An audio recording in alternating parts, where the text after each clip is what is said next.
देखिए, चुनाव सिर्फ हार या जीत का आंकड़ा नहीं होता। ये गवर्नेंस यानी शासन पर होने वाली एक गहरी डेटा ड्रिवन बातचीत है। हर एक वोट अपने आप में एक आवाज है, एक उम्मीद है और एक फैसला भी। यहां हमारा मकसद किसी एक पार्टी के पक्ष या विपक्ष में बात करना बिल्कुल नहीं है। हमारा काम है सिस्टम को समझना, ये देखना कि कैसे डेटा हमें बेहतर गवर्नेंस की राह दिखा सकता है। तो चलिए आज दिल्ली की विकासपुरी विधानसभा सीट के आंकड़ों को परत दर परत समझते हैं। विकासपुरी ये दिल्ली का सिर्फ एक इलाका नहीं, बल्कि आज के शहरी भारत का एक आईना है। इन गलियों में हमें मध्यम वर्गीय परिवार मिलते हैं, छोटे छोटे व्यापारी मिलते हैं और अपनी रोज की जिंदगी के लिए मेहनत करने वाले लोग भी। हर किसी के अपने सपने हैं, अपने संघर्ष हैं, और इन सब के बीच एक बहुत ही नाजुक धागा है, विश्वास का। ये कहानी उसी विश्वास के बनने और फिर फिसल जाने की है, और इस कहानी को हम आंकड़ों की जुबानी सुनेंगे। तो कहानी की शुरुआत कहां से होती है? राजनीति में सबसे ईमानदार कहानी अक्सर नंबर ही सुनाते हैं। और यहां एक बहुत बड़ा सवाल हमारे सामने खड़ा है। कोई उम्मीदवार जो एक चुनाव में जबरदस्त एक तरफा जीत हासिल करता है, वो सिर्फ 5 साल के अंदर हार कैसे जाता है? ये सिर्फ एक चुनावी नतीजा नहीं है, ये अपने आप में एक पूरी पहेली है। साल था 2015।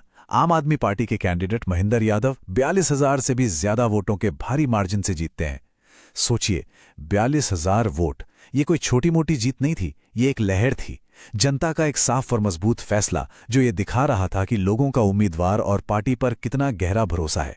अब चलिए 5 साल आगे, 2020 में कहानी पूरी तरह पलट चुकी है।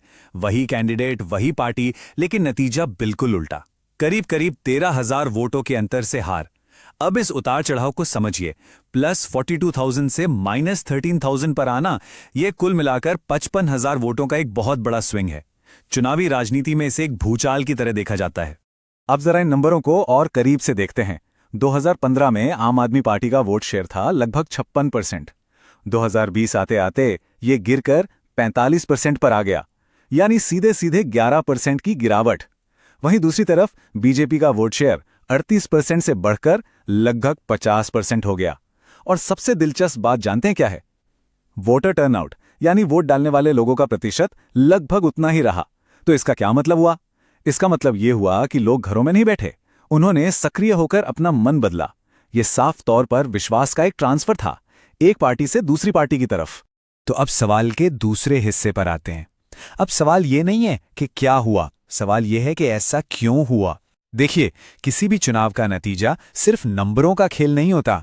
ये कैंडिडेट, माहौल और लोगों के जज्बात का एक बहुत पेचीदा ताना बाना है। तो आइए इस नतीजे की एक फोरेंसिक जांच करते हैं। हर कहानी के बीच में एक मुख्य किरदार होता है। इस कहानी में वो हैं कैंडिडेट महेंद्र यादव। एक तरफ उनकी ताकत है, उनका मजबूत जमीनी नेटवर्क और एक लोकल एक्टिविस्ट की पहचान, लेकिन वहीं दूसरी तरफ कुछ कमजोरियां भी थीं। 2016 में एक विरोध प्रदर्शन और उसके बाद हुई गिरफ्तारी ने उनकी इमेज पर एक असर डाला, खासकर उन वोटरों पर जो शांति और स्थिरता चाहते हैं। साथ ही उनके कैंपेन करने का तरीका भी थोड़ा पुराना था, जो आज के डिजिटल दौर में शायद युवाओं और महिलाओं से उस तरह नहीं जुड़ पाया। और यहीं हम एक सबसे जरूरी बात पर आते हैं, परसेप्शन गैप, यानी धारणा का अंतर। महेंद्र यादव की एक जुझारू कार्यकर्ता की छवि ने उनके कोर सपोर्टर्स को तो मजबूत किया, लेकिन शायद इसी छवि ने व्यापारियों और मिडिल क्लास परिवारों को थोड़ा दूर कर दिया। जो एक ग्रुप के लिए हक की लड़ाई थी, वो दूसरे ग्रुप के लिए अशांति का डर बन गई। और चुनाव अक्सर इसी परसेप्शन के गैप में हार दिए जाते हैं। देखिए, जब हम इन सब बातों का विश्लेषण करते हैं तो यह सिर्फ चुनावी हार जीत की बात नहीं रह जाती, यह हमारे संविधान की एक बहुत गहरी बात से जुड़ जाती है।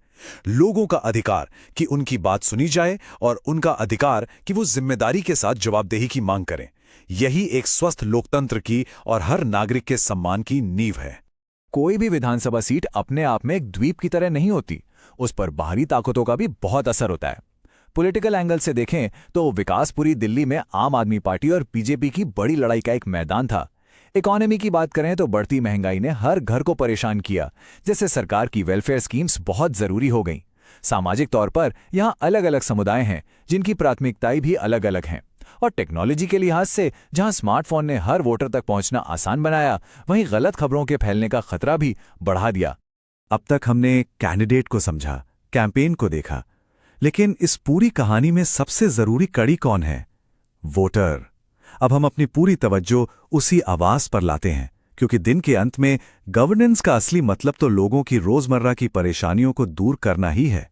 तो आखिर विकासपुरी के लोग कह क्या रहे थे?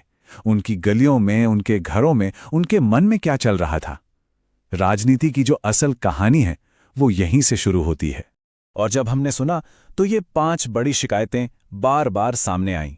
पहली, इंफ्रास्ट्रक्चर की समस्याएं, कहीं पानी की सप्लाई ठीक नहीं तो कहीं टूटी फूटी सड़कें। दूसरी, बिजली के बिलों में गड़बड़ी जैसी समस्याएं। तीसरी, अच्छी शिक्षा और स्वास्थ्य सुविधाओं की कमी। चौथी, एक बड़ी चिंता थी कानून व्यवस्था को लेकर, खासकर महिलाओं की सुरक्षा। और पांचवी, जो शायद हर किसी को छू रही थी, वो थी रोजगार की कमी और कमर तोड़ महंगाई। ये वो असल मुद्दे हैं जो हर दिन लोगों की जिंदगी पर असर डाल रहे थे। तो अब तक हमने प्रॉब्लम को समझा, अब बात करते हैं सॉल्यूशन की।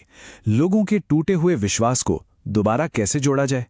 इस सीट को वापस पाने के लिए क्या करना होगा? इसके लिए एक बहुत ही व्यवस्थित और डेटा पर आधारित रणनीति की जरूरत है। ये सिर्फ एक प्लान नहीं, ये एक पूरा ब्लूप्रिंट है। इस ब्लूप्रिंट का नाम है चतुर्मुख सिद्धांत, जिसकी 4 शक्तियां हैं। पहली, संगठन शक्ति। इसका मतलब सिर्फ बूथ पर कार्यकर्ता खड़े करना नहीं, बल्कि एक ऐसा मजबूत नेटवर्क बनाना जो लोगों की समस्याओं को नीचे से सुने और ऊपर तक सही तरीके से पहुंचाए। दूसरी है वाणी शक्ति, यानी कहानी कैसे कही जाए, नैरेटिव को कैसे बदला जाए, कैंडिडेट की जुझारू इमेज को जनता के हक के लिए लड़ने वाले की इमेज में बदलना। तीसरी है संपर्क शक्ति, यानी समाज के अलग अलग ग्रुप्स और प्रभावशाली लोगों से एक सार्थक रिश्ता बनाना। और चौथी है प्रभाव शक्ति, यानी मीडिया और दूसरे माध्यमों से लगातार एक ही मजबूत संदेश देना, ताकि वो जो परसेप्शन गैप बना था उसे भरा जा सके। इस रणनीति को जमीन पर उतारने के लिए एक 90 दिन का एक्शन प्लान है। पहले 30 दिनों में सिर्फ एक काम है, सुनना। आपका मामला मेरी जिम्मेदारी, जैसे कैंप लगाए जाते हैं। यहां टीम का काम सिर्फ सुनना है, गौर से सुनना है, कोई वादा नहीं, कोई भाषण नहीं। इसके बाद अगले 30 दिनों में गहन जनसंपर्क शुरू होता है। अब घर घर जाकर लोगों को यह बताना है कि उनकी सुनी गई बातों पर काम शुरू हो चुका है और छोटी छोटी सफलताओं की कहानियों से एक पॉजिटिव माहौल बनाना है। और जब हम लोगों से जुड़ते हैं, उनके डेटा का इस्तेमाल करते हैं, तो एक बात हमेशा याद रखनी चाहिए, गोपनीयता और सहमति। ये सिर्फ कानून की बात नहीं है, ये सम्मान की बात है, वोटर की डिग्निटी की बात है। बिना सहमति के किसी की जानकारी का इस्तेमाल करना विश्वास को तोड़ता है, बनाता नहीं। और विश्वास ही तो हर रिश्ते की बुनियाद है। तो इस पूरे विश्लेषण का आखिर मतलब क्या है? क्या सिर्फ एक सीट जीतना या हारना? नहीं, असली लक्ष्य चुनाव जीतने से कहीं बड़ा है। असली लक्ष्य है बेहतर गवर्नेंस, एक ऐसा शासन जो हर एक नागरिक की जिंदगी को बेहतर बनाए। राजनीति में आपके काम का असली रिटर्न ऑन इन्वेस्टमेंट जीती हुई सीटें नहीं होती। असली रिटर्न है एक ऐसी सरकार जिस पर उसके लोग भरोसा कर सकें, एक ऐसी सरकार जो जवाबदेह हो, जो लोगों की बात सुने और जो सेवा को ही अपना सबसे बड़ा धर्म माने।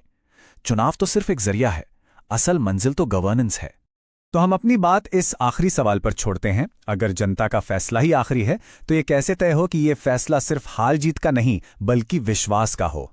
इसके लिए 3 चीजें चाहिए, डेटा, सही स्ट्रैटेजी और इन सबसे बढ़कर लोगों की आवाज को ईमानदारी से सुनने और उस पर अमल करने की नीयत। If you want to become a people-centric leader and uplift your constituency, get in touch with blueprintstrategies.ai at mgr@blueprintstrategies.ai or call 080-4204-1602. Purpose Beyond Politics.